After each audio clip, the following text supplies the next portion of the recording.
السلام عليكم ورحمة الله وبركاته. أهلا بكم في حلقة من قناة يومية عدد المعاشات. كل سنة وانتم طيبين من الصيف. ورحلات النيلية ب50 جنيه الرحلة. سهرة نيلية على مركب سياحي في النيل. هنكون في المنيل يوم الأحد من كل أسبوع. هنقضي سهرتنا من 9 مساء ل 11 مساء بفلوس زمان. طبعا هيكون في دي جي وأغاني طول السهرة. ما تنساش إن الباخرة متحركة في النيل ليالي الصيف مع الرهب في حتة تانية.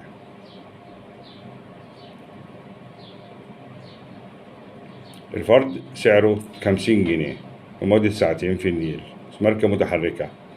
وهنوريكم عناوين وتليفونات شركة الرهف للسياحة. فرع شبرا 162 شارع شبرا أعلى محطة مترو سانت تريزا ولا تليفوناتهم. وفرع فيصل 313 شارع الملك فيصل أعلى بنك التجاري وفاء. ممكن تتصلوا بيهم وتحجزوا يا جماعة.